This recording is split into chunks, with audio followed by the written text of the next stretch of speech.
So database, let's go through this really quick. This is the database formula that I give to all the coaching clients. You can be creative inside this. What you bring to that is what you bring to it. But the first thing I would recommend, budget permitting. Some of you don't have the budget to be dishing out monthly direct mail pieces. That's okay. You don't have to do that. But if you do have the means, I highly recommend sending direct mail to every single person inside your CRM. Now, I can say every single person, but that may not be true, because if you have your database segmented between A's, B's, C's, well, I'm not going to spend the money on the C's that I would in the A's. So again, this is a budget fluid thing. If I've got cash to send everybody a direct mail piece, I'm going to send everybody a direct mail piece. But if you come to me and you're like, Coach, I've got X amount and I have this many people in my A's and I would have to spend past that budget to do B's and C's, I'd be like, tell the B's and C's they can watch your email.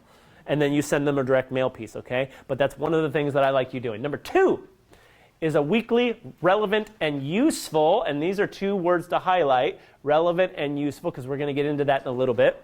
A relevant and useful email. Weekly, W-E-E-K, not W-E-A-K. W-E-E-K, right? So I thought I was going to spell it wrong again. I'm not going to go to that story. It's a funny story. Maybe it'll come up later. But a weekly, relevant, and useful email.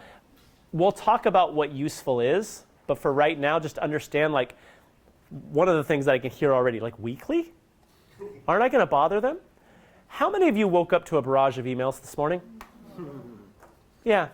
Seems like it's okay. You're going to be fine. They won't even notice. That's what's really crazy. Sorry. I didn't send it out for 2 weeks in a row, and I had a client goes, where's your email? I didn't get it. Well, that's your best clients, right? Your best clients will, but I'm talking about the people that you're trying to generate business from. They don't know. And one of the things that we're going to talk about a little bit is like what creates credibility for people to send you business. One of them is this idea of consistency over in your face. Like if you look at Geico, Geico's just in front of your face all the time. If you look at a lot of these companies, they're just in front of your face. Has anybody ever gotten stalked by one of my ads? You're like, every time I go to Facebook, there he is, there he is. There's a point for that. And I'm not even trying to close you on anything. I'm just like, hey, here's a gift. Hey, here's a gift. Hey, you're like, this guy, I can't reject his ad, though, because he keeps loving me. I could use a little bit of that. I do appreciate that, right? It's relevant and it's useful. As long as it's read, the only way that you, I'll give you an example. The only way that you can like offend or overload somebody is if your stuff stinks. If your stuff stinks, or it's closey, or it's for you, they're going to unsubscribe from you. I have a funnel, an online funnel that I did that was a daily email. Daily. Every single day. Boom, boom, boom, boom. And people would sign up for it. And it had a 56% open rate with a 0% unsubscribe. Wow. Daily. But every single point was like coaching. No call to action, no, hey, you should visit my website, nothing. It was just like, go do this now.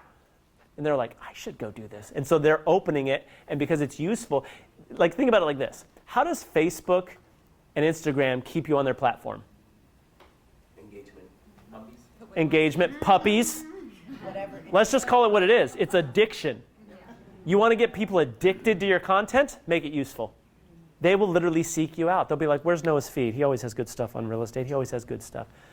And they'll go see it. And I'll talk about what useful is. But I just want you to know, you can do this weekly if you're relevant and or useful. So I want you to get that. I want you to get that. Constant social media content. That should say and engagement. So one of the things that people do with social media is like, I'm finding that social media is less of a direct response play now. It used to be. Social media, Facebook, Instagram, you used to be able to do very direct to sale. That doesn't work very well anymore. It's more of a nurturing game, and we'll talk all about how to do that. I have a gift for you guys. My Facebook ads guy, we can't figure out how to get the audio through here, but what I said, hey, so he was going to do like a half an hour presentation, but I said, hey, would you do I'll pay you for it. I want you to do an hour presentation on Facebook ads, and then I want to put it in the course for everybody so they can go back and watch it. So like it's one thing to look at it live, but I know damn well you're going to look at it live and be like, wait a minute, what was that one acronym? How did that thing work? Oh my God. And so now I have it recorded so that I can put it in the back end of the website for you. So you guys can have that in the course. So he's not going to present today, but he's already made a video. I already at it last night. I'm going to upload it in the course for you, okay? But what you'll notice inside that is how that dovetails into what we're talking about today, about this consistency is the keys to the cash. On social media, again, like I told you yesterday, you're going to post stuff and you're going to be like, nobody's engaging or liking, but you will get business from it. It's more of a branding play. It's more of an indirect approach now. And I'm seeing that even with the people inside my coaching program where they built a business off of social media 5 years ago. They were producing content and they would get direct response and they would get a lot of business and listings from that. And now they're like, that's not happening. But my center of influence is more engaged. The amount of business I get from my center of influence goes up as a result of social media. So my question for you is this. Is everybody on social in your database? Is everybody in your database on your social? Because it's another method of reaching out to them. What if I don't open emails? What if I'm David and I don't really check my mailbox? My mailbox, my mail girl, she'll come up and she's like, I can't fit anything in your mailbox now. And I'm like, that's because I don't check it. But what about your bills? Yeah, it's 2021. I actually have them on auto pay. Right? So maybe they don't check their mailbox. But you show up in my email, you show up in my mailbox, you show up on social media, then you're calling me 4 times a year, which is the next one, is you got to have 4 personal contacts a year. If you're doing all of those, I'm going to see you frequently, and it's not going to feel like a barrage. It's not going to feel like you're overwhelming me.